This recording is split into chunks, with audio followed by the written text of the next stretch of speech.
Assalamualaikum warahmatullahi wabarakatuh. Kami dari kelompok 5 akan mempresentasikan tentang analisis pemasaran biaya.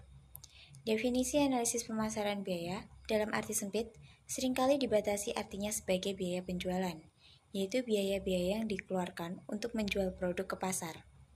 Dalam arti luas, biaya pemasaran meliputi semua biaya yang terjadi sejak saat produk selesai diproduksi dan disimpan dalam gudang, sampai dengan produk tersebut diubah kembali dalam bentuk uang tunai.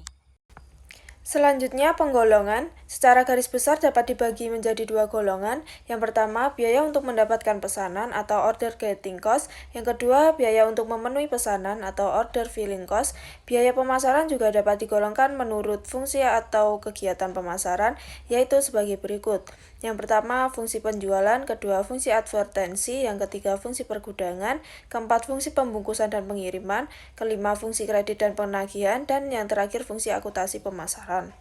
Selanjutnya ada karakteristik. Jenisnya beragam karena setiap perusahaan mempunyai cara pemasaran yang berbeda. Yang kedua, kegiatan pemasaran seringkali mengalami perubahan sesuai dengan tuntutan perubahan kondisi pasar. Yang ketiga, kegiatan pemasaran berhadapan dengan konsumen yang merupakan variabel yang tidak dapat dikendalikan perusahaan. Dan yang terakhir, terdapat biaya tidak langsung dan biaya bersama yang sulit dipecahkan. Analisis biaya pemasaran menurut jenis biaya atau objek pengeluaran. Yang pertama, menentukan dengan jelas fungsi-fungsi pemasaran sehingga dapat ditentukan secara tepat manajer yang bertanggung jawab untuk melaksanakan fungsi tersebut. Yang kedua, menggolongkan tiap-tiap jenis pemasaran sesuai dengan fungsinya. Yang ketiga, menentukan satuan ukuran jasa yang dihasilkan oleh tiap-tiap fungsi. Yang terakhir, menentukan biaya persatuan kegiatan pemasaran. Baik, selanjutnya yaitu ada analisis biaya pemasaran menurut usaha pemasaran. Yang pertama dapat dibagi menjadi 4. Yang pertama menurut jenis produk, menurut daerah pemasaran, menurut besar pesanan, dan yang terakhir 4 menurut saluran distribusi.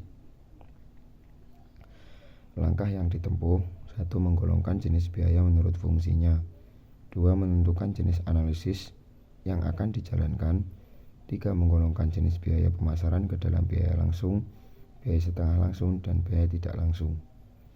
4. Menentukan dasar alokasi biaya pemasaran. 5. Mencari hubungan antara biaya dengan pendapatan. Analisis biaya pemasaran menurut usaha pemasaran. Selanjutnya yaitu ada analisis biaya pemasaran menurut jenis biaya atau objek pengeluaran. 1. Menentukan dengan jenis fungsi-fungsi pemasaran sehingga dapat ditentukan secara tepat manajer yang bertanggung jawab untuk melaksanakan fungsi tersebut. Selanjutnya menggolongkan tiap-tiap jenis pemasaran sesuai dengan fungsinya. 3. Menentukan satuan ukuran jasa yang dihasilkan oleh tiap-tiap fungsi. Yang terakhir menentukan biaya persatuan kegiatan pemasaran. Analisis biaya pemasaran menurut jenis produk. 1. Menentukan kemampuan tiap-tiap jenis produk. 2. Membantu dalam memperkirakan pengaruh perubahan produk dan metode penjualan produk terhadap biaya dan laba. 3. Memberikan informasi biaya untuk pengambilan keputusan penentuan harga jual produk. Perlu diadakan penggolongan jenis produk dengan salah satu cara sebagai berikut. 1.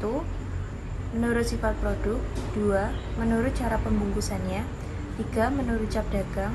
4. Menurut cara penggunaan produk oleh pelanggan.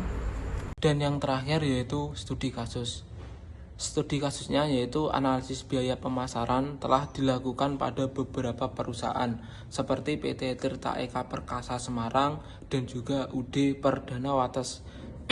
Hasil analisis menunjukkan bahwa biaya pemasaran memiliki pengaruh yang signifikan terhadap penjualan serta meningkatnya biaya pemasaran tidak diimbangi dengan meningkatnya laba setelah biaya pemasaran.